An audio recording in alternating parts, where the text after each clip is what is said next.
What up everybody, it's your boy R2J Fizzle and today I'm coming at you again with another video, and it's all to do with suppressive personalities. So you're probably sitting there thinking to yourself, oh, what's this guy on about? What the heck's a suppressive personality? Now, a suppressive personality, in my point of view, is just another name for someone that's having a negative influence in your life. So with negative personalities, the thing about it is that you want to get rid of them as quickly as possible, because they are designed effectively to keep you at a low level, and whenever you try and build yourself up, they'll find a reason to keep you down, because keeping them in your life, for one thing, is only going to hold you back further from what you wanted, from being your true self. Now, why would you want that? Why would you keep that for yourself? Why would you want your life to be that way? Don't you want the best for yourself? Now, a common target for someone with a suppressive personality is the artist. So someone with a creative talent, for example, a musician or a painter or someone like that. Now, let's say, for example, you're an artist and you decide to take up your art full time, whatever it may be, and you want to hold a show. So you hold a show in a gallery and you decide to invite a few people.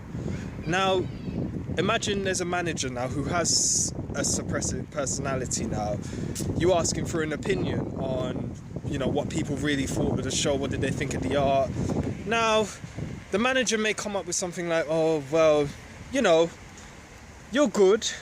I'm telling you this because I'm your friend and I care for you, but everybody knows that you just haven't really got it, or everybody thinks that you just haven't got the talent to really succeed in this industry. You're not really what we're looking for. Another trait of a suppressive personality is the fact that they have no sense of responsibility whatsoever. They will take things that don't belong to them and not feel any reprimand whatsoever. Now, let's say, for example, you're living with a flatmate who decides to borrow something that belongs to you, but they don't ask permission. They just feel they can take it. Now, they'll come at the reason why, I can't explain why they will do something like that, but some of the excuses they might come up with is like, oh, well, I just thought I could. You've let me borrow it before. I can borrow something before. Why can't I borrow something now? See, you always overreact to things. That's how you are. Why? You need to just chill out and relax. I'm gonna give it back to you. They will use terms like everybody knows and use that to validate their opinion instead of it coming from them. Instead of it necessarily being their own opinion, they'll use it to validate everybody else's opinion. And when you ask them for, sources of, well, where did they get this information from, and who are they basing it from, they won't tell you. They will have nothing to say. Now, the point is, now after you hearing that, it's gonna have quite a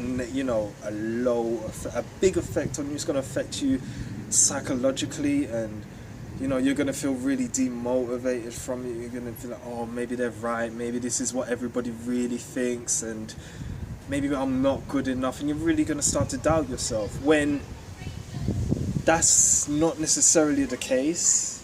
And it's just because one person says it doesn't necessarily mean it is what everybody else thinks. You can't really define what one person says as gospel. You have to believe in yourself and continue with things regardless of what one person says, because somebody out there might find your work really good. Just because one person doesn't like it doesn't mean everybody else isn't gonna like it. You know what I mean? Someone with that kind of trait in their personality, why would you want them around? Because they're going to be nothing but bring you down all the time. Do you really want somebody like that in your life? Think about it. The point is, you want people around you who are going to make you feel good, who are going to make you feel proud and happy. There's you're going to want people around it. You're going to want people who make you feel big and make you feel positive and make you feel good about things. And you don't have time to waste on these people who are constantly negative all the time. There's two ways to deal with suppressive personalities, two different techniques that you could use. Now, one of them is called handling. Now, the way you handle a suppressive personality is by detailed letter to them, letting them know how you feel, how they're making you feel, how they're making you feel, what they're doing isn't feeling right, and detail, really, what I mean. Anyway, moving on from that, there's always this sort of second way now, which is called disconnecting. Now, disconnecting should only be used, in my opinion, in the most extreme of circumstances. If you've tried handling the person, talking to them, explaining to them how they're making you feel, then yes, if the only way is to disconnect from them, then so be it. You've tried, and just sometimes you can be as blunt as you like. You can just tell them you don't even have to say anything. You can just tell them don't even say anything, just cut them off, just stop talking to the person completely. Or you could send them a text message or something and be like, I don't like the way you're making me feel. I feel like we've kind of changed as we've gotten older, and I don't feel like we can be friends anymore. Simple as that.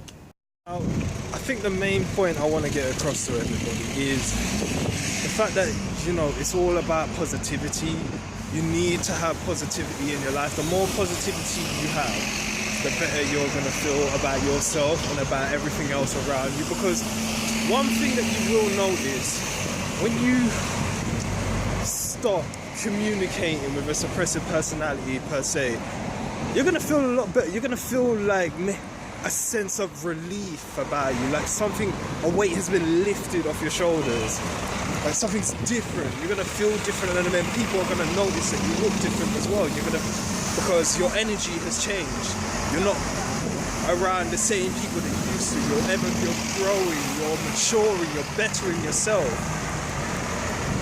And that's the whole key thing. That's a one key element of life. You need to grow, and you need to change. And sometimes you can't always keep the same people that you have before. So yeah, that's all I really have to say on the subject, really. Thank you very much for watching. If you enjoyed this video, please like and hit that like button below. If you did not, hit that like button below as well, and subscribe and share this. So thank you very much for watching, guys. I'm your boy R2J Izzle, signing out, and peace.